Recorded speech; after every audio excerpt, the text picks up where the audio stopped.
વડોદરા શહેરમાં પાણીની સમસ્યાથી ત્રસ્ત એવા સમા વિસ્તારની એક સોસાયટીના રહીશો દ્વારા પાણીની માંગ સાથે મૌન રેલી યોજવામાં આવી હતી। સમગ્ર વડોદરા શહેરમાં પાણીનો કકળાટ ચાલી રહ્યો છે તેવા સમયે શહેરના સમા વિસ્તારની મહાકાળી સોસાયટીના રહીશો પાણીની માંગણી સાથે મૌન રેલી યોજી હતી। રેલીમાં પોલીસે દરમિયાનગીરી કરતા પોલીસ અને સ્થાનિકો વચ્ચે ઘર્ષણ સર્જાયું હતું। પોલીસે માનવતાની તમામ હદ વટાવી મહિલાઓ સાથે ઉદ્ધતાઈભર્યું વર્તન કર્યું હતું। 20 લોકોને ડિટેન કરી પોલીસ સ્ટેશન લઈ જવાયા હતા। ત્યારે બીજી બાજુ એસીપી બામણિયાએ આ જ વિષય પર પ્રતિક્રિયા આપી હતી અને જે ઘટના ઘટી તેની સામે તપાસ કરવા જણાવ્યું હતું। સાથે જ વોર્ડ નંબર 2ના કોર્પોરેટર મહાવીરસિંહ રાજપુરોહિત જે વોટર વર્ક્સ સમિતિના અધ્યક્ષ છે તેમણે જાન્યુઆરી મહિનામાં જ ઉત્તર ઝોન કચેરીમાં પત્ર લખી 250 ડાયામીટરની નલિકા નાખવા સૂચન કર્યું હોવાનું જણાવ્યું હતું।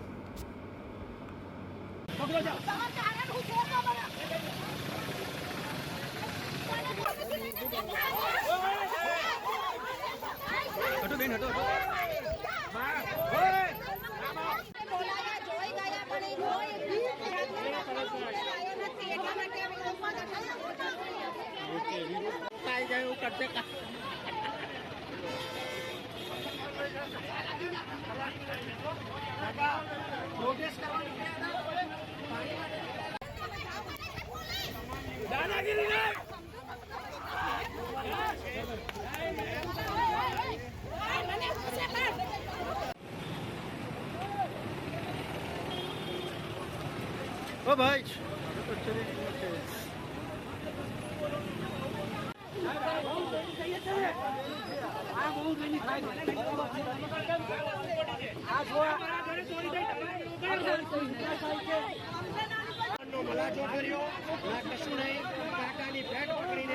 अंदर सीधे सीधा बेसाड़ी दीधा छे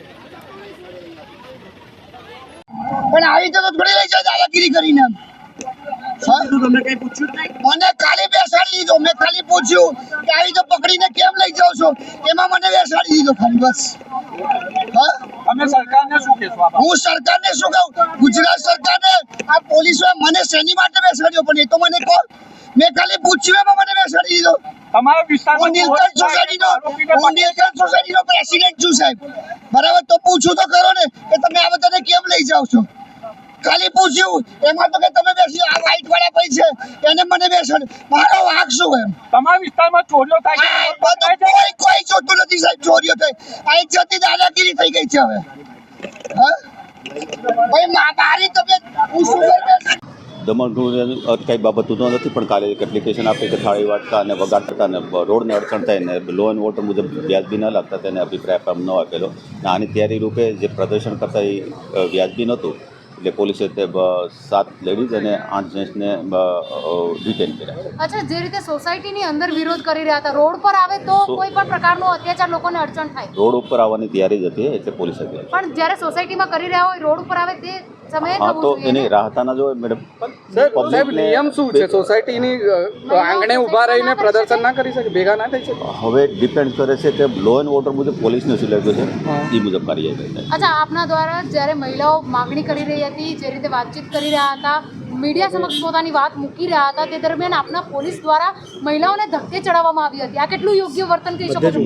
મેં ત્યારે હાજર નહોતો એટલે મને ખ્યાલ નથી આ બાબતે। અચ્છા, જે રીતે પીઆઈની એક જવાબદારી ને એક ફરજ બનતી હોય છે કે વિસ્તારમાં જે પ્રકારની ઘટનાઓ બનતી હોય એને રોકવા માટે ત્યાં હાજર રહેવું, જે રીતે જ્યાં દરમિયાન કોન્સ્ટેબલ અને મહિલાઓ વચ્ચે ઘર્ષણ ચાલતું હતું, પીઆઈ તો સ્થળ છોડીને જતા રહ્યા। ના પીઆઈ હાજર હતા સવારના, સ્થળ છોડીને જતા રહ્યા હતા સાહેબ, તો એના બાબતે ડિપાર્ટમેન્ટની બાબત છે।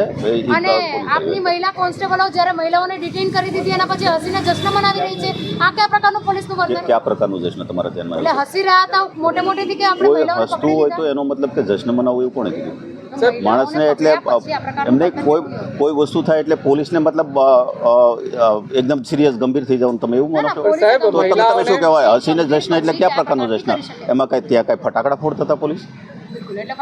હા એમને તો જશ્ન એટલે હું તમારી સાથે હસીને વાત કરું એનો મતલબ જશ્ન બનાવું છું? સાહેબ હસવું એટલા માટે યોગ્ય નહોતું કે તમારા મહિલા કોન્સ્ટેબલોએ મહિલાઓને જે અહીંના મહિલાઓને અટકાયત કરી છે એમની સાડી, એમના બ્લાઉઝ, એમના એ પણ નીકળી ગયા હતા, ત્યાં સુધી એમને દમન કર્યું છે। સ્થળ ઉપર ત્યારે નહોતો એટલે એ બાબત હું કઈ નહીં. તો એ યોગ્ય છે? એ ગંભીર બાબત નથી. જો કર્યું હોય તો એ યોગ્ય નથી. ટીંગાટોળી કરીને લઈ જાય છે. કોઈ માણસ ના આવે તો ટીંગાડનો મહિલાઓ સાથે પણ ના આવે તો તમે શું કરો? તમે એ જગ્યા હોય તો તમે શું કરો? ના આવે એટલે ટીંગાટોળી કરવાના, કપડા ખેંચી લેવાના. સાહેબ 71 મારા વર્ષના ધ્યાને નથી એવું દાદા, કોઈ કપડા ખેંચવાની બાબત. સાહેબ તો આપશે 71 તમારા વર્ષના દાદા ખાલી પૂછતા હતા, એમને ફેટ પકડીને અંદર બેસાડી દીધા, એમને શ્વાસ જોઈ ચડી લઈએ ગયેલો, છીએ, અમે તપાસ અંતે કરી પોલીસે લઈએ છીએ. પાણી પીવડાવવું પડ્યું. થયું હોય તો એ ગંભીર નથી લાગતું.